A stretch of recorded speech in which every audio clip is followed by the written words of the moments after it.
जब हम कहते हैं तुलसी के प्रामाणिक रचनाओं के बारे में तो 12 कृतियों का नाम लेते हैं ना, और सारी की सारी रचनाएं अगर हम एक छोड़ दें श्री कृष्ण गीतावली को, तो बाकी तमाम किताबें जो है वो राम के जीवन से संबंधित है। और राम की कहानी ही उन्होंने अलग अलग काव्य रूपों में लिखा है, अलग अलग छंदों में लिखा है, ठीक है। लेकिन फिर भी उसमें पुनरावृत्ति नहीं आती है, दोहराव नहीं है, ऐसा नहीं लगता है कि वो दोहरा रहे हैं, ठीक है ना। नए नए तरीके से वे लिखते हैं और यही कवि की क्षमता है, समझ रहे ना। कवि कोई दूसरी दुनिया की बात तो नहीं लिखता है ना, क्या करता है, आप जो बात जानते हैं उसे ही बिल्कुल किसी नए तरीके से लिख देता है, यही ना। जैसे कहते हैं कि कोई डांस करता है, नृत्य करता है ना, डांस करता है, और कोई जो चल रहा है, वॉकिंग कर रहे हैं और डांस कर रहे हैं, बेसिक मूवमेंट तो एक ही है ना। कभी सोचा है बेसिक मूवमेंट तो ऐसी ना है। नाचने वाले ने क्या किया, उसको डीफैमिलियराइज करके, यानी कि बिल्कुल नए तरीके से आपके सामने रख दिया। ये ना करता है डांसर, मूवमेंट तो वही जैसे हम चलते हैं, लेकिन कभी वो पीछे, कभी आगे, कभी इधर, कभी इधर, कभी ऊपर, कभी नीचे। कविता भी यही है, समझ गए ना। जो चीजें अनुभव हम सब जानते हैं, उसी बात को कवि बिल्कुल नए तरीके से, ये कवि की कल्पना शक्ति है, उसकी सृजनात्मकता है, समझ गए। और तुलसी में राम को लेकर के यही कल्पना शक्ति है, यही सृजनात्मकता है।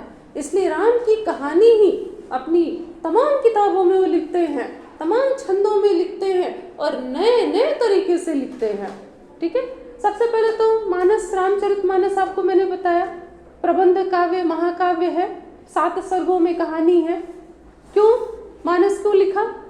मानस इसलिए लिखा क्योंकि राम की संपूर्ण कहानी उनको लिखनी थी। वो चाहते थे कि जनता तक राम की कहानी पहुंचे।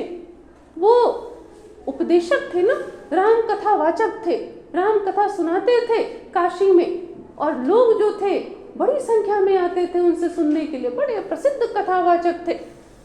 और चूंकि उन्होंने ये निर्णय लिया कि नहीं, मैं राम की कहानी को लोगों की भाषा में लिखूंगा, जनता की भाषा में लिखूंगा, और जो पंडित वर्ग था उसका तो ये मानना था कि नहीं, ये तो संस्कृत में ही हो सकता है, क्योंकि जनता को तो कोई अधिकार नहीं है, और कैसे ईश्वर की कथा को हम जनता की जुबान में लिख देंगे, ये तो ईश्वर का अपमान है। तब ऐसी स्थिति में तुलसी ने बहुत कुछ बर्दाश्त किया है, यहाँ तक कि उनकी कहते हैं कि उनकी मानस को चुरा लिया गया, ठीक है, और फिर वो दैवी कृपा से वो फिर उन्हें मिल गया, बहुत तरह के उन पर अत्याचार किए गए, ठीक है। इसीलिए तुलसी ऊब गए थे ना, पढ़ा है, धूत कहो अवधूत कहो, रजपूत कहो जुलहा कहो कोई, काह को बेटी से बेटा न ब्याहब, काहू की जाति बिगाड़ न सोई, ठीक है।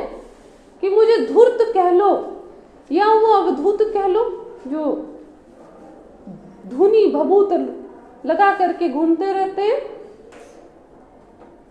और या तुम राजपूत कह लो, या तुम्हारा मन नहीं मानता है तो मुझे मुसलमानी क्यों ना कह लो, जुलाही कह लो, मुझे कोई फर्क नहीं पड़ता है।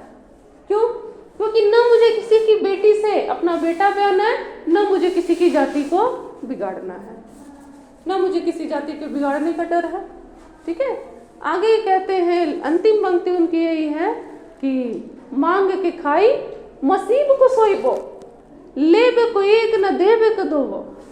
कहते मांग करके मैं खाऊंगा, और कहाँ जाकर सो जाऊंगा, मस्जिद में सो जाऊंगा। कभी तुलसी पर यह बात नहीं होती है, हमेशा कहते हैं कि भैया ये थे, ऐसे थे, वैसे थे, है ना, कट्टर थे, अवर्णों के खिलाफ थे।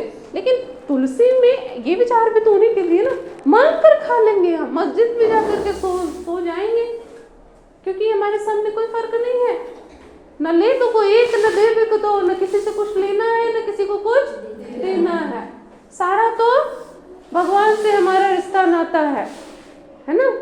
इसीलिए जब उनको बुलावा आया मुगल दरबार में तो उन्होंने क्या कहा था, हाँ तो चाकर राम के पढ़ो लिखो दरबार, अब तुलसी क्या होंगे नर के मनसबदार।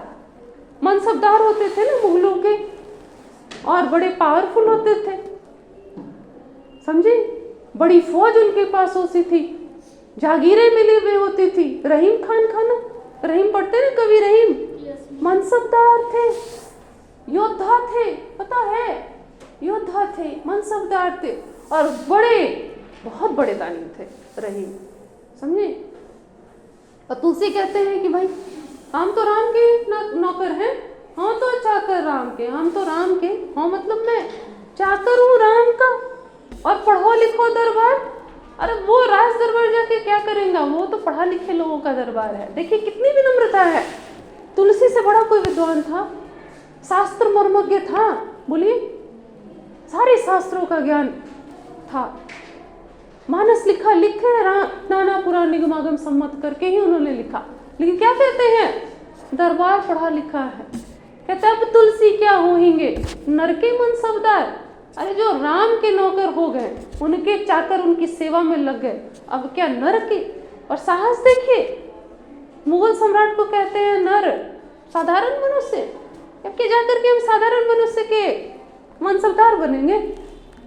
ये अखड़ता सिर्फ कबीर में नहीं थी, हर संत कवि में अखड़ता रही है, अपने ढंग की रही है कि नहीं रही है, तुलसी में भी थी। क्योंकि सच्चाई जिनमें रहेगी ना, और जो किसी लोभ लालच से नहीं झुकता है कभी, वो होता है, समझे ना, उसमें वो चीज होती है। बात समझ रहे हैं ना। अभी मैंने आपको रहीम का जिक्र किया ना, बड़ा दोहा मुझे याद नहीं आ रहा है, बड़ा सुंदर लिखा है किसी ने, किसी कवि ने, वो भी नहीं याद आ रहा, प्रसंग भूल जाते हैं। तो उन्होंने इस कहा कि भाई ऐसा कि उनकी दान प्रियता का गुणगान किसी उनके समकालीन कवि ने गाया, ठीक है, कि इतना दान कर देते हैं लेकिन उनकी आंखें झुकी हुई रहती है। और आजकल तो कोरोना के समय देखा था ना, इतना छोटा सा प्लास्टिक रहता था, उसमें इतना सा चावल और थोड़ा सा नमक का कोई पैकेट वैकेट होगा, एक तो साबुन वाबुन, और कितना फोटो खिंचाते थे लोग जाकर के। पता नहीं कितने एनजीओ आ गए थे, कितने लोग फोटो खिंचाते थे कि नहीं खिंचाते थे, है ना। किसी गरीब को पकड़ करके फोटो, क्यों उसकी गरीबी का मजाक उड़ा रहे हो। हाँ? किसी गरीब को पकड़ करके आप उसको आधा किलो चावल दे रहे, फोटो खिंचाता है, तो आप उस गरीब का अपमान करते हैं, समझे। लेकिन होता है, लेकिन उससे कहा गया कि भाई आंखें जो है वो झुका लेते हैं। तो उन्होंने कहा कि आंखें इसलिए झुका लेते हैं क्योंकि मेरा हाथ दान करता है और ये दो आंखें उसे देखती है, समझे, इसीलिए आंख झुका लेते हैं। ये विनम्रता उनमें थी। खैर, तो ये सारी बात हो गई। अब तुलसी के बारे में हम बता रहे थे, मानस उन्होंने लिखा ना, रामचरितमानस उन्होंने लिखा, प्रबंध काव्य, इतनी बड़ी कथा उन्होंने लिखी राम की। अब इसके बाद जो उन्होंने बाकी किताबें लिखी, तो जनता के लिए ना लिखा था, लोक भाषा अवधि में लिखा, ताकि लोग राम की लीलाओं को जाने। लीला नहीं मतलब राम के जीवन को जाने, लीला शब्द कृष्ण में ज्यादा उपयुक्त मुझे लगता है। तो राम के जीवन को जाने, ठीक है। और तुलसी के बारे में कहा जाता है ना कि जितना शास्त्र जानते थे ना, उतना ही लोक भी जानते थे। लोक और शास्त्र समझते हैं नहीं ना, बार बार पढ़ते हैं शास्त्र शास्त्र, लोक लोक। कभी पूछा, मन में आया सवाल क्या है। देखिए, हमेशा जब समाज होता है ना, अभी भी आप बोलते हैं ना एलीट क्लास, है ना। एलीट क्लास क्या होता है जी, कुलीन, कुलीन शब्द अभी मैट्रिमोनियल में देखिएगा ना, अंग्रेजी वाले पेपर में आता है मैट्रिमोनियल। एलीट क्लास के लिए अलग से रहता है, उन लोग वो पता नहीं कौन बिलियनर सब होते हैं, एनआरआई सब होते हैं, वो एलीट क्लास है, अपने से बना लिया है एलीट क्लास है भैया, ठीक है। बाकी सब सामान्य लोग जो होते हैं, कॉमन पीपुल, आम आदमी। तो खास और आम की बात हमेशा रही। तो शास्त्र जो है वो एलीट के लिए। तो जनता का भी तो कुछ होगा कि नहीं होगा? होगा ना जी।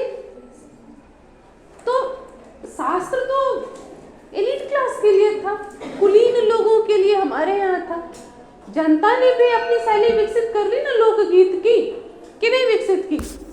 हाँ, तो वो उसी में आपका नैछू काव्य है, ठीक है ना। राम लला नैछू जो उन्होंने लिखा, वो नैछू काव्य जो है वो लोक का है, समझे।